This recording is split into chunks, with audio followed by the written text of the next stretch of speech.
할렐루야. 오늘도 예배의 자리에 나오신 여러분을 주님의 이름으로 환영하고 축복합니다. 오늘 예배를 통해서 다른 무엇보다 하나님을 깊이 만나시고 그 하나님으로 인하여서 기뻐함을, 또 여러분의 삶의 모든 것들이 회복되심을 주님의 이름으로 축원합니다. 앞뒤 제어로 좀 인사하겠습니다. 사랑합니다, 축복합니다 하고 서로 인사하겠습니다.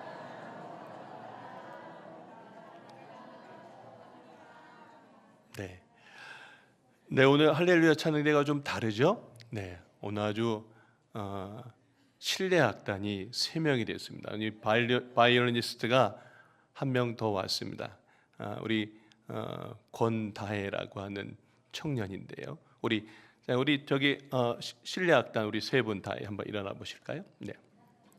네, 우리 김예은 청년, 그다음에 권다혜 청년, 그다음에 우리 김광 목사님 사모님 서한나 사모님이십니다. 우리 큰 박수 한번 하겠습니다. 네, 감사합니다. 네, 점점 더 이렇게 풍성하게 하나님께서 귀한 인재를 불러주십니다. 오늘도 귀한 찬양으로 임하신 우리 할렐루야 찬양대 하나님께서 기뻐 받으신 줄을 믿습니다. 또 더불어서 늘 시온관악 때 하나님께서 그 연주 귀하게 받아주신 줄을 믿습니다. 오늘 설교를 시작하며 우리 시대의 역설이라고 하는 글을 잠깐 소개하며 시작하겠습니다. 건물은 높아졌지만 인격은 더 작아졌고, 고속도로는 넓어졌지만 시야는 더 좁아졌다. 소비는 많아졌지만 기쁨은 줄어들었고, 공기 정화기는 가졌지만 영혼은 더 오염되었다. 여러분, 결국 속도는 빨랐지만 방향은 잃었다는 우리 시대의 불편한 진실입니다. 그런데 우리의 신앙도 혹시 화려한 예배와 빠른 응답을 구하면서 내가 진짜 이 방향을 잃고 있지는 않으신지요? 기도는 하지만 정말 하나님의 뜻, 이 방향에 내가 맞추고 살고 있습니까? 빨리 응답받고 빨리 축복받고 빨리 문제를 해결하고 싶어 하다 보니 속도만 추구하다가 하나님이 정말 원하시는 방향을 놓치고 있지는 않으신지요? 오늘은 이제 3주 동안 출애굽기 33장을 보았는데 드디어 오늘 마지막 시간입니다. 오늘 설교 제목 한번 봅시다. 오늘 가장 중요한 핵심 주제인 속도의 기도, 방향의 기도의 제목으로 이 시간 은혜를 나누고자 합니다. 한번 따라하겠습니다. 속도의 기도, 방향의 기도. 이제 출애굽기 33장을 통해 그 방향을 한번 잡아봅시다. 여러분 준비되셨습니까? 오늘 이 시간 우리가 속도보다 방향을 맞추는 기도, 또 그리고 사람이 아니라 하나님을 바라보는 기도가 회복될 때 하나님의 임재의 영광이 모세에게만 임한 것이 아니라 오늘 이 자리에 여러분의 심령 가운데 임하시길 주님의 이름으로 축원합니다. 자, 오늘 3가지 메시지를 전하겠습니다. 첫 번째 메시지는요, 속도가 아니라 방향입니다. 한번 따라하겠습니다. 속도가 아니라 방향입니다. 이스라엘 백성이 출애굽기 32장에서 금송아지를 만들고 숭배했죠. 여러분, 한번 이 얘기 계속 듣는 얘기인데 한번 생각해 보십시오. 왜 그렇게 되었을까요? 모세가 시내산에서 더디 내려오자 빨리 문제를 해결하겠다는 속도에 집착했기 때문입니다. 눈앞에 보이는 금송아지를 만들면 불안을 잠재울 수 있겠다, 그렇게 생각했지만 결국 3,000명이 죽고 하나님의 임재가 떠나는 엄청난 비극이 벌어졌습니다.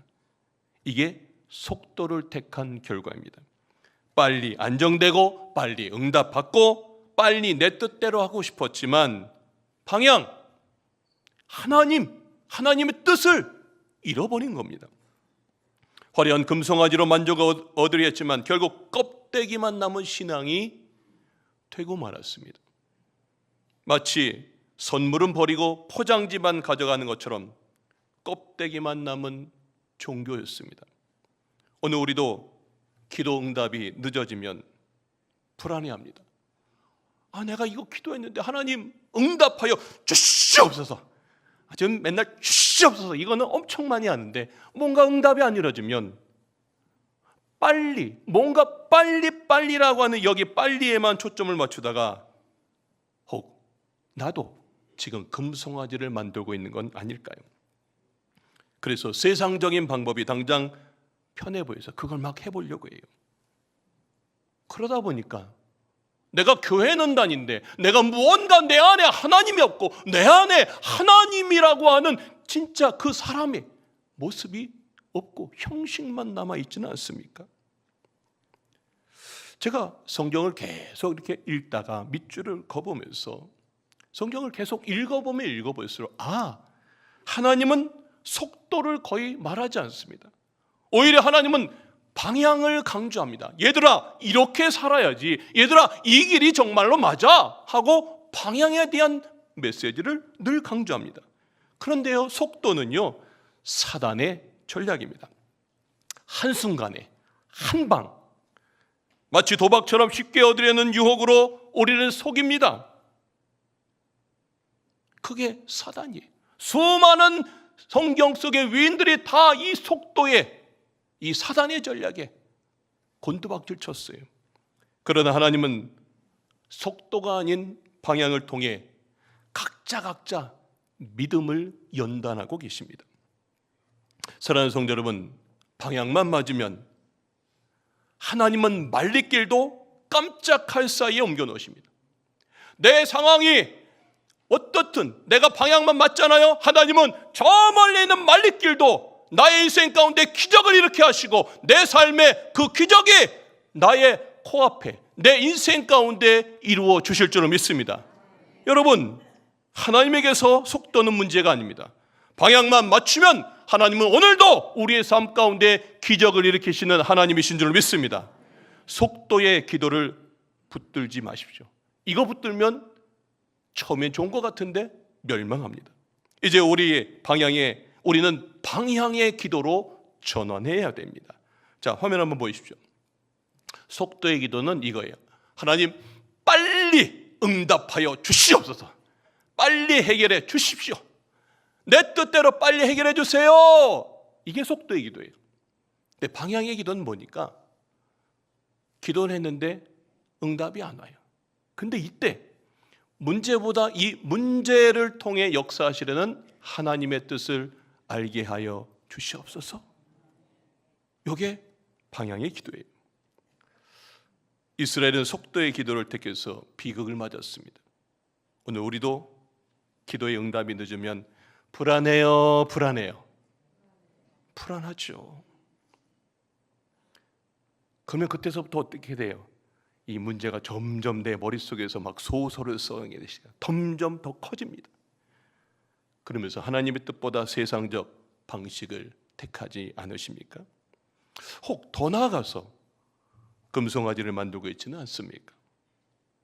빨리에만 우리가 매달리다 보면 방향을 놓치고 맙니다. 오늘 우리도 이 질문 앞에 서야 합니다. 속도인가? 방향인가? 내 뜻대로 빨리 응답받는 게 중요하지 않습니다. 하나님께 중요한 것은 방향인 줄로 믿습니다. 빨리 성공하는 것이 중요한 게 아닙니다. 하나님과 함께 가는 것이 중요한 줄로 믿습니다. 빨리 문제를 해결하는 것이 중요하지 않습니다. 하나님의 임재 속에서 하나님 해결하여 주시옵소서 하다가 답이 없을 때 하나님이 내 인생 가운데 임재하기만 하면 그 모든 것들 가운데에 하나님이 해결해 주실 줄로 믿습니다. 속도에 집착하다가 방향을 잃으면 화려한 껍데기만 남고 하나님의 임재는 떠납니다. 여러분, 지금 여러분의 기도는 속도를 구하고 있습니까? 아니면 방향을 맞추고 있습니까? 속도가 아닌 방향, 사람이 아닌 하나님을 붙드셔서 그냥 이 성경 말씀을 늘 남의 이야기가 아니라 나의 이야기 가운데 임하셔서 하나님 내 삶 가운데에 나의 모든 삶은 이제 방향 하나님께 맞춥니다. 그래서 내게도 이 일이 일어나는 놀라운 일들을 간증하는 우리 강화중학교 성도님 되시길 주님의 이름으로 축원합니다. 두 번째 메시지입니다. 방향을 맞추면 하나님이 임합니다. 모세의 회막 기도가 이랬어요. 한번 따라합시다. 방향을 맞추면 하나님이 임합니다. 믿으십니까? 오늘 출애굽기 33장 7절 상반절에 보면 이런 메시지겠습니다. 모세가 항상 장막을 취하여 어디에 치고? 진 밖에 치고 진과 멀리 떠나게 하고 그곳 이름을 회막이라 이름했대요. 자, 그 다음에 8절은 이렇게 됩니다. 모세가 회막으로 나갈 때면 백성이 다 일어나, 그리고 모세가 회막에 들어가기까지 바라보았답니다. 여러분, 진 바깥에 왜 회막을 세웠을까요? 왜 진 밖일까요? 오늘 이 메시지, 이 시간 우리 이스라엘 백성들의 진을 잠깐 사진으로 보겠습니다. 이스라엘은 어디를, 광야를 이렇게 가다 보면 거의 200만 명이 움직이는 거예요. 그러니까 동서남북 사방으로 다 저렇게 세워놓고 진 안에 다 살고 있었던 거예요. 여러분, 진 안쪽은요, 불평, 원망, 금송아지 등 인간의 소리로 가득했어요. 다음 사진 보십시오. 그런데요, 진 바깥에 모세는 그 소리를 피해서, 인간의 소리를 피해서 진 바깥에 회막으로 나갔어요. 사람의 소리가 아니라 하나님의 음성을 들으러, 하나님의 음성에 집중했습니다. 우리도 세상 소리에서 잠시 벗어나 회막 기도에서 우리도 하나님의 음성을 들으셔야 하지 않겠습니까? 출애굽기 33장 9절 말씀입니다. 자, 우리 다 같이 한번 읽어보겠습니다. 시작. 모세가 회막에 들어갈 때 구름 기둥이 내려 회막 문에 서고 여호와께서 모세와 말씀하시니. 자, 회막에 들어갔더니 기도하는 가운데 뭐가 내렸어요? 구름 기둥이 내렸어요. 그리고 여호와께서, 하나님이 모세와 말씀해요. 부럽지 않아요? 여러분, 하나님과 이렇게 정말 깊은 기도의 자리로 나가고 싶지 않습니까? 더 기가 막힌 건 여러분 다음 절입니다. 자, 우리 다 같이 한번 읽어보겠습니다. 11절 말씀 시작. 사람이 자기의 친구와 이야기함 같이 여호와께서는 모세와 대면하여 말씀하신다. 저는 이게 너무 부러워요.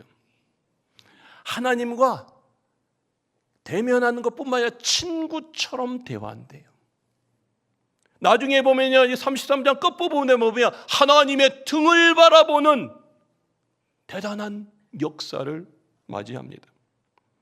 여러분, 속도를 구하지 않았어요. 사람들이 뭐라고 하든 그 모든 이야기를 다 내려놓고 하나님의 임재에 집중하자. 친구처럼 하나님의 이야기를 하는 은혜를 얻었습니다. 여러분, 모세가 회막에 들어가서 뭐라고 그랬습니까? 하나님, 가나안 땅을 빨리 주시옵소서, 이런 기도했을까요? 아닙니다. 하나님이 없으면 아무 소용이 없습니다. 하나님, 저 가나안 땅 필요하지 않아요. 하나님이 필요합니다. 하나님만 있으면 됩니다. 이 기도한 거예요. 이게 방향 기도입니다. 결과보다 관계, 응답보다 하나님의 임재를 우선하는 태도입니다. 자, 여기서 중요한 게 있습니다. 속도의 기도는 결과 중심이에요. 속도의 기도는 내가 A를 구하면 하나님, 이 A를 주시옵소서. 그러면 A가 빨리 오길 바라고 안 오면 어떻게 될까요? 하나님 응답 안 하시네? 하면서 실망해요. 내 뜻이 정답이라고 믿기 때문입니다. 그러나 방향의 기도는 하나님 중심이에요. A를 구합니다. 하나님, 이 A를 주시옵소서. 그런데 A를 안 줘요, 하나님이. 대답이 없어요. 어쩔 때는 하나님이 B를 줍니다. 그럴 때 하나님, B를 주셔서 감사합니다. 이렇게 내 삶에 고백을 하는 게 방향의 기도예요. 왜요? 하나님은요, 나보다 선하시고 더 좋은 것을 아시기 때문에 그래요. 자, 내가 A라고 하는 것을, A라고 하는 그 지점 속에서 원했어요. 하나님이 안 주세요. 안 준 이유가 있어요. 그때보다 더 중요한 때 저 B라고 하는 타이밍에 주시면 더 귀하기 때문에 하나님이 우리에게 기다려, wait, 기다려, 그런 거예요. 어쩔 때는 하나님은 No! 넌 그거 아니야. 지금 이 길 가면 안 돼. 너는 이 길 가야 돼. 하면서 하나님이 우리에게 넣으라고 이야기하실 때가 있습니다. 하나님이 예스, 그래, 내가 너 줄게. 이럴 때도 있고요. No, 그거 아니다. Wait, 기다려. 이 모든 게 하나님의 선하신 응답이라는 것을 여러분들이 깨닫기를 주님의 이름으로 축원합니다. 요게 방향 기도예요. 이 세 가지 다 하나님의 뜻인 걸 알고 아멘 하고 사는 거예요. 자, 예를 들면 이런 겁니다. 자, 내가 부엌에서 막 칼질을 하고 있는데 한두 살 되는 이 내 아이가 엄마 그 식칼 좀 줘. 그러면 식칼 줄 거예요? 식칼을 달라 그럴 때 No, 안 돼. 그렇게 이야기합니다. 왜요? 그 아이를 사랑하기 때문에 그래요. No가 지금 응답이에요. 이 아이한테는. 그리고 기다려. 너가 조금 크면 이 칼을 다룰 줄 알 때 내가 줄게.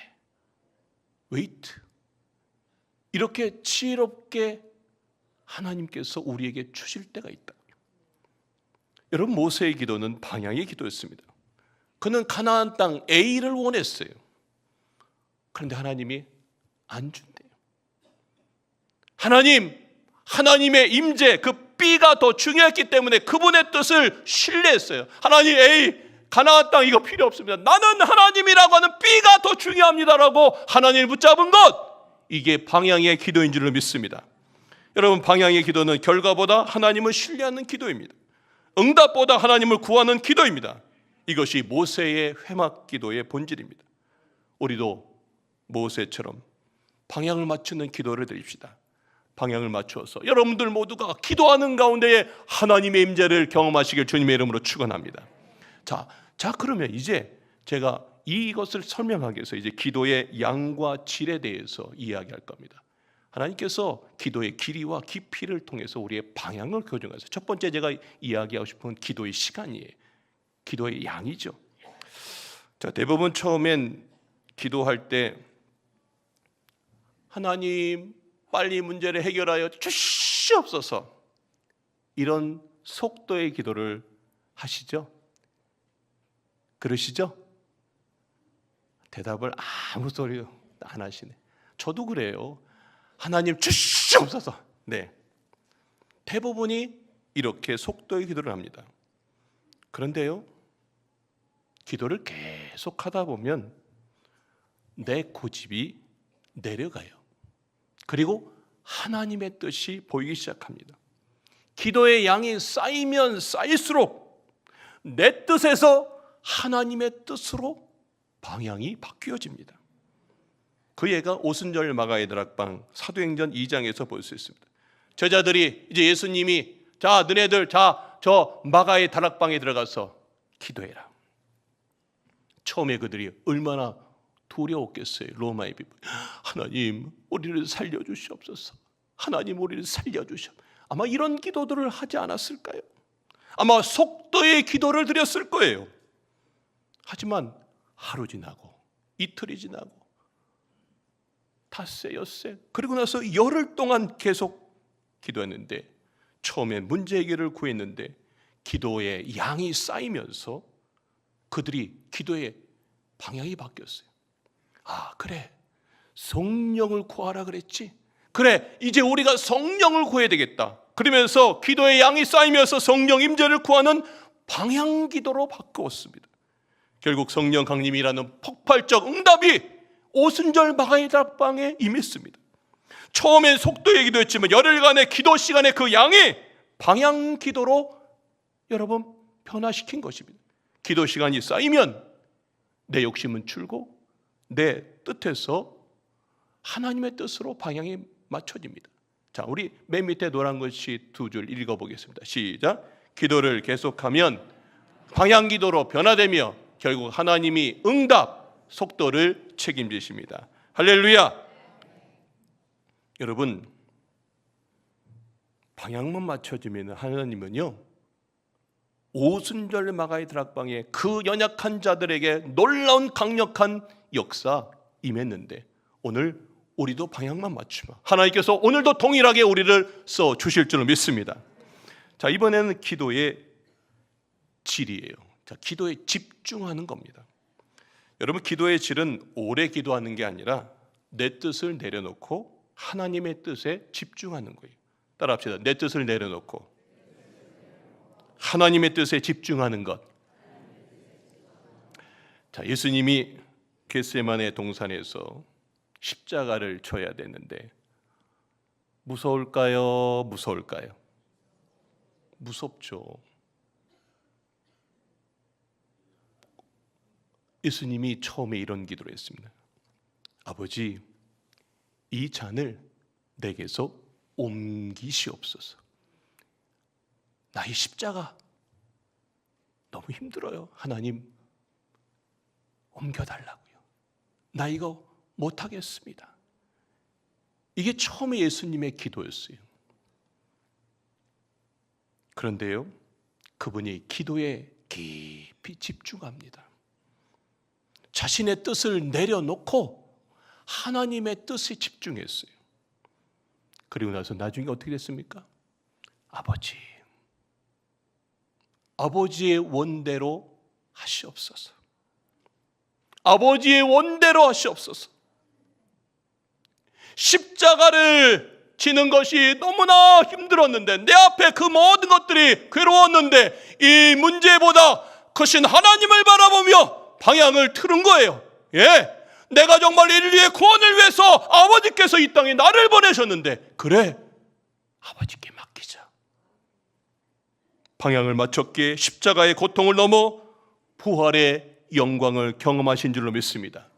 여러분, 기도의 질은 오래 기도하는 것이 아니라 내 뜻을 내려놓고 하나님의 뜻에 집중하는 것입니다. 믿으십니까? 자, 우리 밑에 있는 세 줄 한번 읽어보겠습니다. 시작. 기도의 질은 내 뜻에서 하나님의 뜻으로 방향을 맞추는 깊은 집중입니다. 아멘이십니까? 네. 우리가 집중할 때요, 내 뜻을 내려놓고 하나님께 집중하면 예수님처럼 고난을 넘어 내게도 부활의 영광을 경험하게 된다고요. 오늘 모세처럼 예수님처럼 오늘 우리도 이 자리에서 이제 그 기도의 방향을 맞추기 시작합시다. 우리도 기도의 방향을 맞출 때 하나님께서 우리에게 동일한 은혜를 저희들에게 주실 줄로 믿습니다. 자, 이제 기도의 양과질을 넘어서 아주 중요한 것을 해야 됩니다.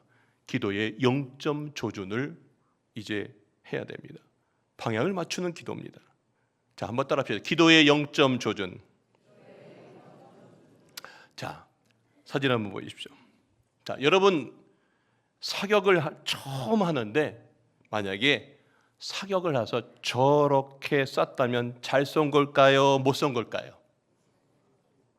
자, 내 생각에 잘 쏜 것 같다. 잘 쏜 것 같다. 손 들어보세요. 내려보세요. 아유, 못 쐈어요. 한번 손 들어보세요. 아니, 다 한번 들어봅시다. 다시. 잘 쏜 것 같다. 내려보세요. 아니, 나는 못 쏜 것 같다. 네, 내려보시죠. 여러분, 아마 여러분 생각에 이게 아유, 잘못 쏜 것 같아, 엉망이다 이렇게 생각하실 수 있는데요, 군대 다녀오신 분들은 다 잘 아실 겁니다. 처음 쐈는데 저거 정말 잘 쏜 겁니다. 다 동일하게 한 군데에 탁탁탁탁 이렇게 탄착군이 잡혀 있습니다. 요거를 0점, 이 조준점만 바꾸면 되는 겁니다. 제가 군대에서 사격장에서 제일 먼저 했던 일은 0점 조준을 잡는 거예요. 이병 김상규 1사로 사격 준비 끝! 이렇게 하고 막 이러고 이제 여러분 이렇게 총을 쏘는데 똑같은 총이에요. 그런데 다 그 사람마다 체격이 다르고요, 눈높이가 다르고요, 어깨가 다르고요, 다 다르기 때문에 맞는 것이 다 다릅니다. 똑같은 총인데, 자, 그래서 뭘 해야 되냐면 0점 조준을 해야 돼요. 0점 조준이 뭐냐면 총과 눈 그리고 목표물 사이의 균형을 맞추는 작업입니다. 아무리 정확히 겨냥해도 0점 그 조준선이 틀어지면 엉뚱한 곳에 맞는 겁니다. 자, 그래서 어떻게 하냐면 처음에 표적을 향해서 탕탕탕 세 발을 쏘게 해요. 그리고 나서 다시 저 앞에 가고 내가 총을 얼만큼 쐈는지 그걸 봐요. 그러면 엉뚱한 곳에 맞으면 그 조준기를 조금씩 미세하게 조정합니다. 사진 한번 보십시오. 0점 전에 이렇게 내가 왼쪽을 맞췄잖아요. 그 조준기를 오른쪽으로 조금씩 틀잖아요. 그럼 그 다음에 탕탕탕 그렇게 쏘면요, 저렇게 정확하게 조준해서 목표물에 딱 맞습니다. 여러분, 방향이 맞았기 때문에 지금 저게 맞춰진 겁니다. 사격의 핵심은 빠르게 쏘는 게 아니라 정확히 맞추는 것입니다. 즉 속도가 아니라 방향을 맞추는 작업입니다. 기도도 마찬가지입니다. 0점 조준이 필요합니다. 여러분, 아무리 길게 해도 방향이 틀리면 헛수고입니다. 아무리 열정적으로 기도해도 0점 그 방향이 안 맞으면 엉뚱한 곳으로 나갑니다. 그래서 기도에도 0점 조준이 필요합니다. 한번 따라합시다. 내 생각과 고집을 내려놓고 하나님의 뜻에 방향을 맞추는 기도. 네, 지금 우리가 이제 이 기도를 해야 돼요. 여러분의 기도는 지금 어디를 겨누고 있습니까? 방향이 맞고 있습니까? 혹시 속도에만 집착하다가 엉뚱한 곳에 기도가 꽂히고 있지는 않습니까? 오늘 이 시간 우리의 기도의 방향을 다시 조준합시다. 하나님께 정확히 맞춥시다. 그러면 모세처럼 우리도 하나님과 친구처럼 대면하여 하나님의 영광을 대면하는 귀한 주인공들 될 줄로 믿습니다.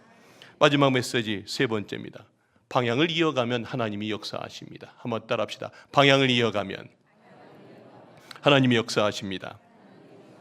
자, 여호수아의 회막 기도가 이런데요. 자, 출애굽기 33장 11절 오늘 본문의 마지막 절에 이런 표현이 있습니다. 우리 다 같이 한번 읽어보겠습니다. 시작. 모세는 진으로 돌아오나 여호수아는 회막을 떠나지 아니하니라. 자, 모세가 기도하고 다시 진으로 돌아갔어요. 기도 끝이에요.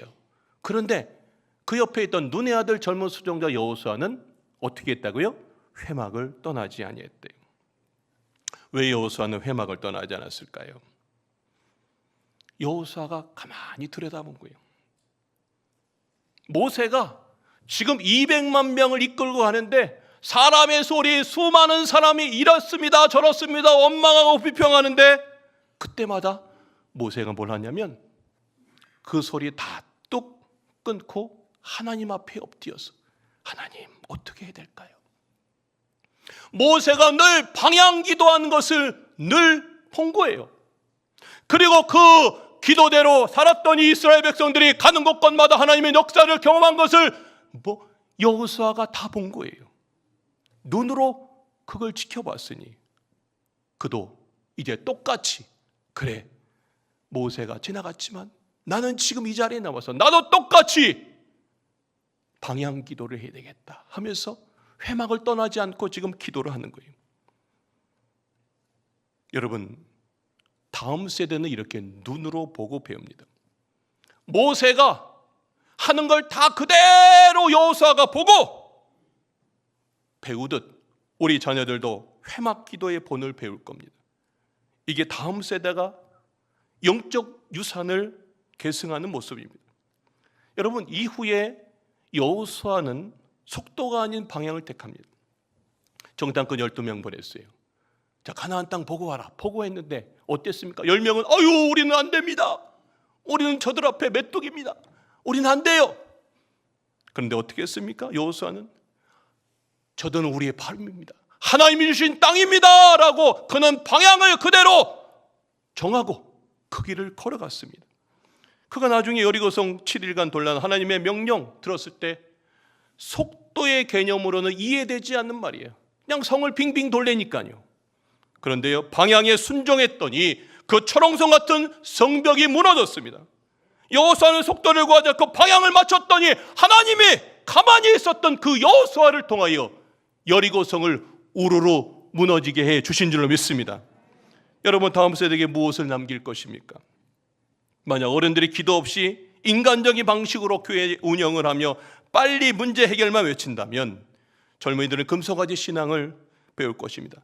그러나 부모님이 새벽 기도에 나가시는 모습을 보고 부모님이 날마다 내 자녀들을 위해서 기도하는 모습을 보면 어떻게 될까요? 자녀는 그대로 그걸 본받는 거예요. 어른들이 맨날 교회에서 회의하며 싸우는 모습보다 기도에 힘쓰는 모습을 보면 여호수아 같은 다음 세대가 탄생하는 것입니다. 이것이 진정한 영적 유산입니다. 우리도 여호수아처럼 그 방향을 이어갑시다. 그럴 때 하나님이 속도를 책임져 주시고 우리에게 기적을 베풀어 주실 줄로 믿습니다. 자, 이제 마지막 적용과 결론의 말씀입니다.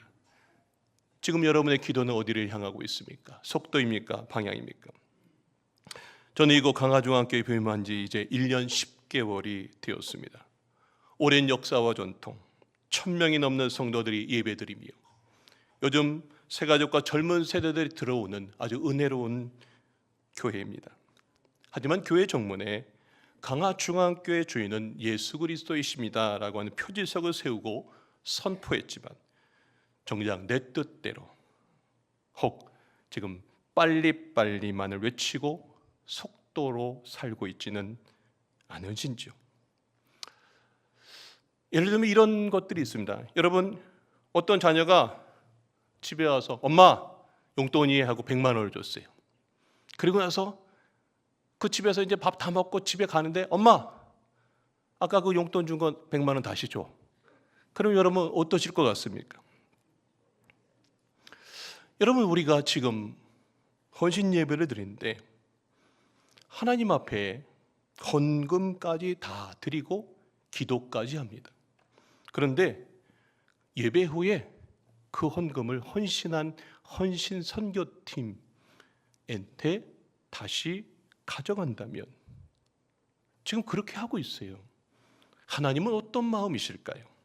이 방향이 맞는 것입니까? 하나님이 기도하는데 계속해서 제 마음에 이 마음을 주세요. 또한 예배 마지막 축도 시간에는 축도를 받아야 되는 그 시간에 많은 움직임이 있더라고요. 먼저 엘리베이터를 먼저 타러 가는 사람이 있어요. 또 식당에 먼저 가서 밥 먹으려고 먼저 내려가는 분들이 있어요. 그리고 교회 버스를 먼저 타고 가려는 모습이 있습니다. 여러분, 이 방향이 맞습니까? 여러분, 축도는 예배 가운데 임하신 하나님이 내 삶과 가정에까지 임하라고 하는 선포예요. 그런데 축도를 안 받고 자리를 뜨는 것은 선물은 안 가져가고 포장지만 가는 격과 같습니다. 여러분, 이게 예배의 본질과 방향에 맞는 모습일까요? 하나님은 뭘 하시겠습니까? 여러분, 방향이 완전히 틀어졌습니다. 헌금과 예배는 하나님께 드리는 것이며 하나님의 임재에 집중하는 시간입니다. 저는 교회에 부임한 후에 계속해서 하나님이 이 마음을 주시는 거예요. 이 틀어진 모습을 보면 마음이 안타까웠습니다. 하지만 저는 이 시간 정죄하려는 것이 아닙니다. 저도 이 말씀 앞에 섭니다. 그러나 분명한 것은 방향이 완전히 틀어졌습니다. 하나님이 기뻐하시지 않습니다. 그러나 이 방향을 바로 잡아야 됩니다. 그러나 방향만 바로 잡으면 하나님은 즉시 용서하시고 다시 시작하게 하시는 은혜의 하나님이신 줄을 믿습니다. 바로 지금 우리가 결단해야 되는 순간입니다. 오늘 우리가 함께 방향을 바로 잡기 원합니다. 속도보다 방향입니다. 저는 이 시간 잠깐 3가지를 권면합니다. 자, 첫 번째, 매일 아침 10분 회막 기도입니다. 자, 모세가 진 바깥으로 나가서 하나님의 음성에 집중했어요. 우리도 매일 10분 스마트폰을 끄고 하나님의 음성에 집중해 봅시다. 출근 전에, 공부 시작 전에, 회사에 가서 하루의 시작을 하나님의 뜻에 방향을 맞추며 시작해 보십시오. 장소는 조용한 방이든 차 안이든 교회 예배당이든 어떤 것인 좋습니다. 중요한 건 장소가 아니라 태도입니다. 속도의 기도에서 방향의 기도로 전환하는 첫걸음이에요. 두 번째, 예배와 기도에 참여하는 겁니다. 공동체와 함께 방향을 바꾸는 건데요. 자, 모세와 백성들이 함께 기도할 때 구름 기둥이 임했어요. 우리도 교회의 기도의 자리에 예배에 적극적으로 참여할 때 하나님의 뜻을 알게 되는 거예요. 아, 그렇구나. 아, 하나님이 이렇게 말씀하셨구나. 이걸 깨닫는 거예요. 그래서 우리가 정말로 이제 회의보다 기도를 우선하는 교회가 되어서 강화중앙교회 새로운 공동체가 살아나는 삶의 방향의 전환이 있기를 주님의 이름으로 축원합니다. 세 번째, 다음 세대에게 회막 기도의 본을 보여줍시다. 자, 여호수아가 회막을 떠나지 아니하며 모세의 기도를 그걸 다 곁에서 봤어요. 봤기 때문에 그대로 한 거예요. 우리 어른들이 먼저 기도의 본을 보입시다. 그러면 그대로 이 아이들이 기도하는 모습을 배울 거예요. 특별히 장로님들, 권사님들, 집사님들, 임원들이 솔선수범하여서 기도의 자리를 채우시길 주님의 이름으로 축원합니다. 제가 3주 동안 기도의 자리 나오라고 해봤어요. 정말 안 나와요. 근데 나온 사람들은 하나님이 임재해서 여러분의 삶을 역사해 주실 것입니다. 이제 여러분도 여러분이 바뀌는 걸 보고 자녀들이 그대로 방향 기도를 할 거예요.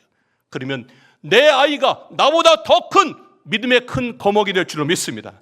여러분, 이게 영적 유산이에요. 이제 결단합시다. 지금 마음속에 떠오르는 속도에 집착했던 부분을 하나님께 내려놓으십시오.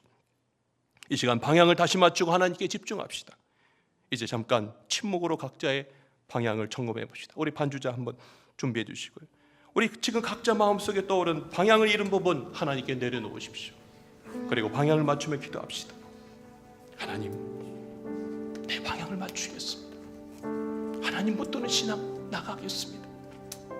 여러분들 그렇게 하기만 하면 기적은 여러분의 것이 될 것입니다. 하나님의 영광이 임할 것입니다. 오늘 이 시간 그 주인공 되시길 주님의 이름으로 축원합니다. 이 시간 우리 다 함께 주여 한번 외치고 우리 통성으로 함께 기도하며 나가겠습니다.